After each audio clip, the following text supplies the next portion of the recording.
వచ్చేసాను.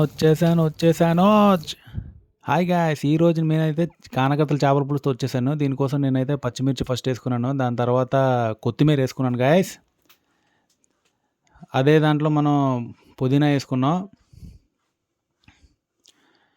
నెక్స్ట్ ఏంచో మనం అల్లం వెల్లుల్లి పేస్ట్ ఏసుకున్నాం గాయ్స్. నేనైతే 4 స్పూన్లు ఏసుకున్నాను.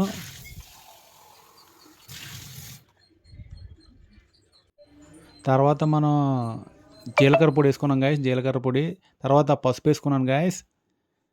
దాని తర్వాత మనం కారం వేసుకున్నాం 1 స్పూన్ చూడండి పెద్దది. దాని తర్వాత ఉప్పు 4 స్పూన్లు వేసుకున్నాను గాయస్. ఎక్కువ వేసామా మాట కలిసిపోద్ది. దాని తర్వాత మనం ధనియా పొడి వేసుకున్నాం గాయస్ 1 స్పూను. దాని తర్వాత ఒక నిమ్మకాయ పిండుకున్నాను గాయస్. అలాగా దాని తర్వాత దాన్ని ముద్దగా చేసి దాన్ని మనం చేపల్లో అలాగా మిక్స్ చేసాం గాయస్. చూడండి, డోంట్ ట్రై దిస్ హోమ్. ఉత్తినే సరదాగా చెప్పాను కానీ బాగానే వస్తుంది. తర్వాత ఆయిల్ వేసుకున్నాం గాయస్ ప్యాన్లోనే. తర్వాత 4 రెప్పలు చిరపట్లాడించడమే. వెళ్ళి చూసారా, 4 రెప్పలు చిరపట్లాడించాం కరివేపాకుది.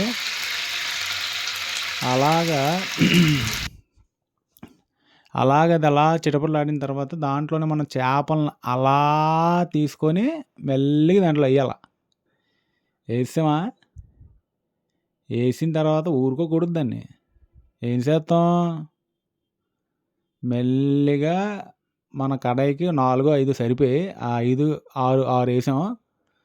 ఓకే, దాన్ని అలాగ కరెక్ట్ సర్దుకొని అలా దాంట్లో చూసుకొని మనం అటు ఇటు తిప్పుతూ ఉండాలి గాయస్ మధ్య మధ్యలోని. ఎందుకంటే లేకపోతే అడుగంటేస్తూ ఉంటుంది గట్టిగా. దాని తర్వాత ఏం చేస్తామంటే ఈ చేపలు రుచి భలేగా ఉంటుంది గాయస్, అవి అమోఘంగా ఉంటుంది. ఎందుకంటే దీని వాసన చాలామందికి పడదు, చాలామందికి పడుతుంది. అయితే మనకు ఫైనల్ స్ట్రక్చర్ అయితే దగ్గరికి వచ్చేసాం. చూడండి ఇలా వచ్చింది. చూడండి ఇలా వచ్చిందన్నమాట. ఏదో అలా ట్రై చేసాం, అప్పుడప్పుడు అలాంటి ట్రై చేస్తుంటే అలా వస్తుంటాయి అన్నమాట. తినడానికి మాత్రం అద్భుతంగా ఉంది గాయస్, సూపరు, మామూలుగా లేదు. Please guys subscribe.